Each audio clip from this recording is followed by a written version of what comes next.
back in the day, if you wanted to paint a home, a few things that came to mind. You had to find the right painter. One haggled over timelines, hoping for the best. PaintCraft flips that experience, right off the get-go. What changes for a customer? I want you to elaborate a little bit. What changes for a customer when they choose PaintCraft? And what's the part of the process they enjoy the most in your estimation? So, PaintCraft has been on now for about a year and a half. And the idea was to give a curated painting service, which takes care of all the elements. So you get consultation, you get advice, you get the paints, and you get the painters. And you get transparent pricing. So that when you get all these elements, you can actually forget the pains of painting, because the traditional way the market operates is that you deal with a contractor or you deal with a dealer, and then you discuss the price, and then you start doing. You're not sure what will happen if something goes wrong. How will the warranty work? Will the contractor? So it's largely built on trust. It has been working well, but our research showed that people feel there's a level of pain in painting. And I think the idea of PaintCraft was to remove that. And now PaintCraft is being extended to franchise dealers. And on top of that, we've come with first-time initiatives. We are giving paint financing. Today, no paint company gives you painting service on EMI. We are starting that now. So, like a refrigerator that you buy or like a scooter that someone buy, the value of a paint job is no different. Actually, it's more. So why don't you get EMI on that? And that was because most of the paint companies were doing this in a very traditional manner. If you have to get financing, you need to have a valid tax certificate and a GST invoice. We are changing that. So we are changing the ecosystem where people can now paint now, pay later. We expect to expand the market significantly. And the other element that we are introducing, which will go through not only PaintCraft, but across all our contractors, is that we're going to give Opus Assurance, which means you keep getting the warranty, but warranty means you have to use 20 liters of a paint or 40 liters of a paint. And many consumers are not able to register warranty. In fact, the registration is minimal. But I'm coming with Opus Assurance. You just need to have 2,000 square feet of paintable area, which is like a one-bedroom house, kitchen house. Anything that happens to your painting in 1 year, I will redo it for you free. I think the level of mental peace and confidence that I'm going to give to the consumer based on the quality of my paint is phenomenal.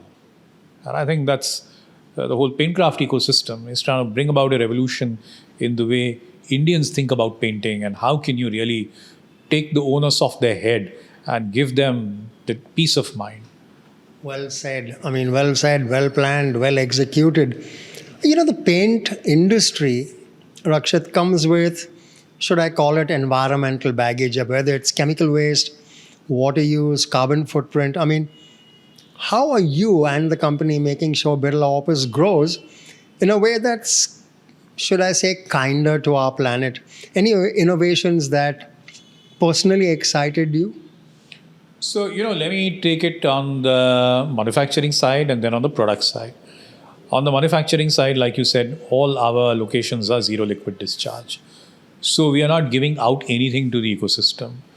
All our environmental certification has put very strict conditions of, how do you plant trees? How do you ensure that absorption of water is inside? Some of our factories have done this Miyazaki forest. So we've taken also care of the immediate civil society outside our factories, by helping them construct. In one of our factories, we've helped them create a bund because, monsoon used to trouble them. In one of our factories in South India, we've actually taken care of the wildlife, which was a very rich wildlife flora and fauna location. So we've done all that needs to be done as a good citizen and more while setting up the locations. On our products, they have the lowest VOC content. Our emulsions are best in quality. We have got certifications from accredited labs which show how the products perform. So I think both from a chemistry and formulation, where we've done our own emulsions and resins, I think we've come out with the safest possible products. We've also created anti-spatter, where paint doesn't spatter on painters, so that they don't spend half an hour at the end of the day to clean themselves. That's how deep you'll have Yes, that's dived how into this. not only consumer, help the ecosystem, the guys who paint. I am understanding more and more that 2 year kind of lead up, like you mentioned, Rakshit. Now, distribution, and I'm sure you will agree, with me, is like oxygen in this business. I mean, without it, even the best products would struggle. You've had the UltraTech network in your corner, so to speak. How has that changed the game for you, if it has? So, Birla White from UltraTech is the market leader in putty. And I think when we started this process of meeting dealers about 3.5 years back, our entry point and introduction point was along with Birla White. So Birla White team introduced us to all the dealers. Many of the dealers welcomed us saying, okay, you're going to be launching paints. It's coming from the same family. Birla White has the best quality. So we assume that Birla, whatever you name your brand in the future, will have the best quality. So I think that gave us a license to enter. Birla White through UltraTech helped us collect information. And I think that helped us create the ecosystem much faster. On top of that, now that we are operational, we have actually combined for all the dealers who want the loyalty programs. So the loyalty program that they are enrolling themselves on gives them points from Birla Opus and Birla White so that they can actually accumulate a larger kitty. And I think that should accelerate the pace at which they buy Aditya Birla. Secondly, also for large institutional customers, who buy the whole paint job, putty is a part of paint because that's the first thing that is put. We are actually giving a common quote. So the Birla Opus team, where it goes and prospects with customers, they say that we come as an overall package. Putty is from Birla White and paint is from Birla Opus. So I think the ability to collaborate very proactively along with Birla White from UltraTech obviously has helped us a lot. I mean, we've spent time now, Rakshit, chatting about, what led us to the point we are at the moment. If I were to kind of flip our gaze to the way ahead, 5 years from now, I'm sure you'll agree, the paints market will look very different from what it looks today or looked a couple of years ago. When someone hears Birla Opus 5 years from now, what would you want the first thought in their mind to be? So, we are working very hard in our communication and everything that we do to establish the quality of our product. Because quality is the first reason why a painter or contractor would use us. Sure. Secondly is that we are trying to create a brand which is also very loved. If you look at our commercials, the Opus Boy animation. So I think if you ask me a question 5 years down the line, I would really want the consumer to give the following answer in one line. I think Birla Opus is my favorite loved brand with the best quality.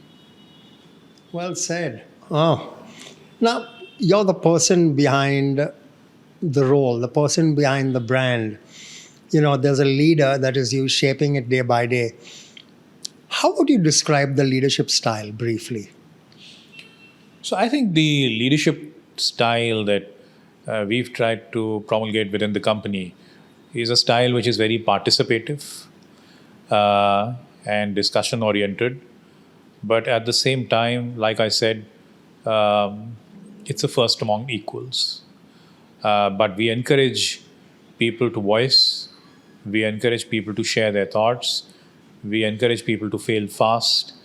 And I know it's not easy because, we are also growing so fast Right. and the environment is so dynamic. But the whole attempt is that let people participate, let them share their thoughts, and then when it comes to a decision, we would take it together. But when it comes to a situation, then the leadership team is the first among equals. So you've dwelt so adequately on the pros of good leadership.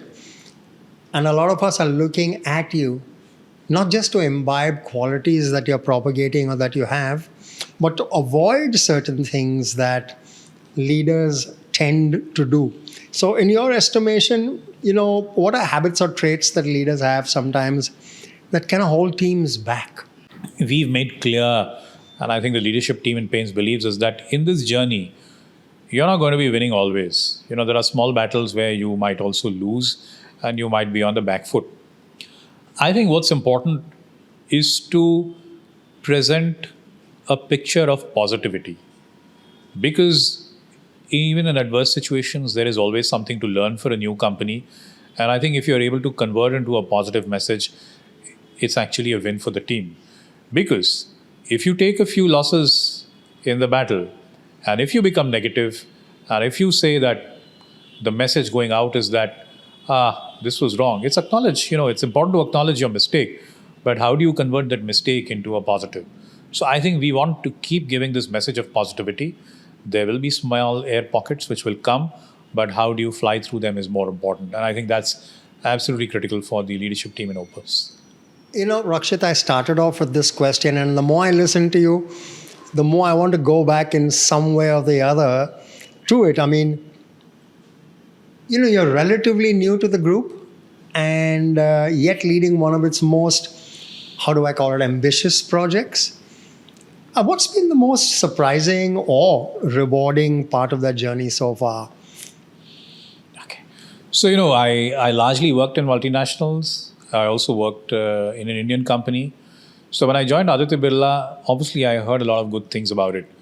But I can tell you is that the level of entrepreneurship and freedom that people have here to do and shape their business is phenomenal.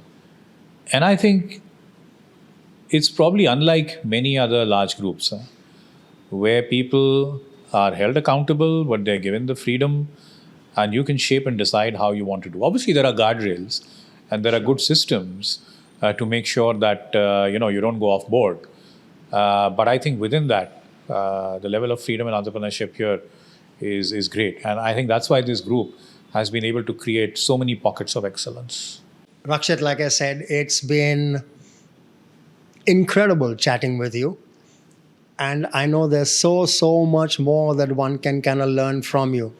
Well, thank you once again for joining us and sharing your experiences, and more importantly, I think opening your heart to us. No, thank you, Brian. Like we said, Opus is a new baby. It's still a baby on the block.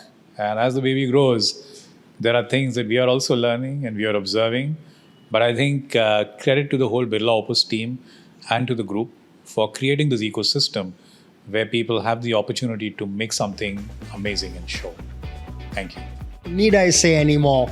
I mean, that was invigorating, interesting, informative, to say the least. I'm sure y'all will have your take on it. Please do write to us and let us know your thoughts and enrich this whole process, by way of our podcasts or leadercasts. Please write to us and let us know your thoughts. Thanks very much for joining us.